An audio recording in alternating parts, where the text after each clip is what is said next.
En esta diapositiva nos están mostrando un ejemplo de un gen que codifica para proteínas. Está formado por su promotor. Aquí correspondería al sitio de iniciación de la transcripción. Estos serían los nucleótidos corriente arriba, menos 1, menos 2, menos 3. Y estos serían los nucleótidos corriente abajo, más 1, más 2, más 3. El, el gen se transcribe por acción de la RNA polimerasa 2 y se sintetiza un transcrito primario o un pre-mRNA o un transcrito inmaduro. En ese transcrito entonces hay un extremo 5', habría unos nucleótidos que aquí están en amarillo que corresponderían a unos nucleótidos que no forman exones, es decir, que no se traducen, por eso se llama la región que no se traduce del extremo 5'. Aquí estaría el codón de iniciación, hay exones y hay intrones, aquí estaría el codón de terminación. Entre el codón de terminación y el extremo 3' hay una serie de nucleótidos que no forman codones, por lo tanto estos nucleótidos no se traducen y es la región que no se traduce del extremo 3', por eso se llama el UTR3'. El extremo 5' presenta una modificación post-transcripcional que es el capping. El extremo 3' presenta una modificación post-transcripcional que es la polianilación y los intrones son removidos, los exones son unidos, proceso que se llama splicing. Aquí no está un proceso adicional que es que ciertas bases de los exones o de los intrones son cambiadas por otras. A eso se llama edición, editar los RNAs, proceso que se llama editing. En este caso entonces nos están mostrando que en el extremo 3' del RNA mensajero hay 3 nucleótidos.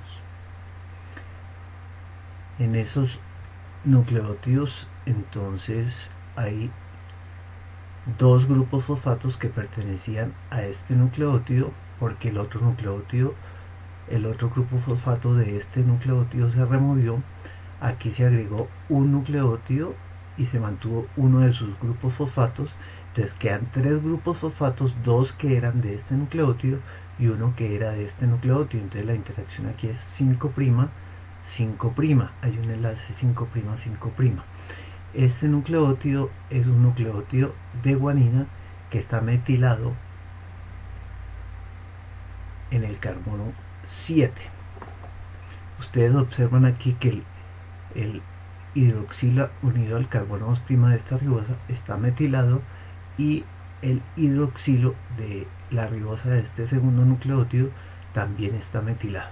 Entonces el capping está formado por el último nucleótido, se le quita un grupo fosfato, se le pega una nucleótido de guanina que está metilado en su carbono 7 en una interacción 5', 5', y que además hay una metilación del OH de la ribosa del primer nucleótido y hay una metilación del OH unido al carbono 2' de el nucleótido del segundo nucleótido del RNA mensajero. Entonces el capping ocurre después de que se han sintetizado los primeros 20 a 30 nucleótidos, se remueve un grupo fosfato del último nucleótido, se agrega una guanosina monofosfato. Esta guanina tiene una metilación en el nitrógeno 7, en el nitrógeno 7. ¿Para qué sirve el capping? Para transportar el mensajero del núcleo al citoplasma. ¿Para qué más sirve? Para protegerlo por la degradación de exonucleasas 5', 3' y para posicionar los ribosomas, es decir, para posibilitar el proceso de síntesis de proteínas. La otra modificación post-transcripcional es el splicing, es decir, remover los intrones y unir los exones. Entonces hay una secuencia característica que identifica el límite entre un exón y un intrón, que es el sitio de corte 5'. hay otra secuencia característica que identifica la unión de un intrón con un exón, que sería el sitio de corte 3', y hay una región de nucleótidos característica de un sitio que se llama el sitio de ramificación. En esta parte de la diapositiva lo que nos están mostrando es el mecanismo de reacción que ocurre durante el splicing. Entonces, ¿qué nos están mostrando aquí? Que un oxígeno que está unido al OH, al carbono 2', el oxígeno del OH del carbono 2', hace un ataque nucleofílico por el enlace fosfodiéster que está uniendo esta guanina con su nucleótido anterior, y eso lleva a una ruptura de este enlace fosfodiéster y a la formación de un enlace 5'2', formándose una estructura de lazo de enlazar. Se libera el extremo 3' de este exón, quedando un OH en el extremo 3'. Ese OH del extremo 3' hace un ataque nucleofílico por el enlace fosfodiéster que está uniendo este nucleótido de guanina, que es el último nucleótido del intrón, con el primer nucleótido del exón. Ese enlace se rompe y se forma un enlace entre el extremo 3' de este exón con el extremo 5' de este exón, y se libera el intrón en forma de un lazo. Se unieron los dos exones y se liberó el intrón.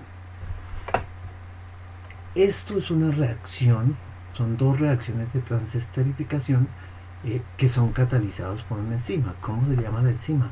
La enzima se llama el spliceosoma, ¿sí?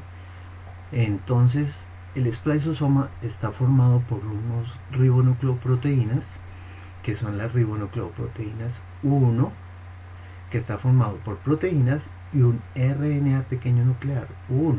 La ribonucleoproteína U2, que está formada por RNA pequeño U2 y proteínas. La ribonucleoproteína U4, RNA pequeño nuclear U4 y proteínas. La ribonucleoproteína U6 y U5, también formadas por el RNA pequeño nuclear U6 y U5 y unido a proteínas. Entonces, ¿cómo se da el ensamblaje de la enzima? Entonces, el ensamblaje de la enzima es que primero la ribonucleoproteína 1 se une al sitio de corte 5', porque hay complementariedad de bases entre el RNA pequeño nuclear 1 con el sitio, con los nucleótidos que forman el sitio de corte 5'. Luego se une una proteína U2AF, factor asociado a la ribonucleoproteína U2. Luego se une la ribonucleoproteína U2 al sitio de ramificación, también por complementariedad de bases entre el RNA pequeño nuclear U2 y los nucleótidos que forman esta secuencia de ramificación que aparecen en el texto. Una vez se une U2 y U1, entonces se une un complejo formado por U4, U5 y U6. La unión de esto entonces forma un complejo precatalítico que sufre reacomodaciones, y esas reacomodaciones llevan a que U1 se libere y a que se libere U4.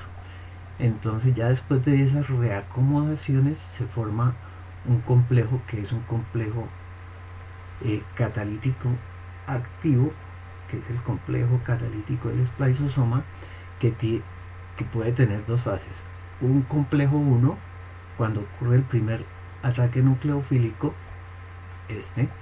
y un complejo 2 cuando ocurre el segundo ataque nucleofílico, es decir, Una vez ha ocurrido la unión de los dos exones y los intrones, entonces se libera U6 y es reciclado para unirse nuevamente con U4. En ello colaboran la proteína PRP24, que es una proteína de levadura, y su análogo en los humanos, que es la proteína P110. U5 también se recicla para formar el complejo U4, U5 y U6 para un nuevo ciclo de splicing, y el U2 también se recicla para volverse a unir al sitio de ramificación.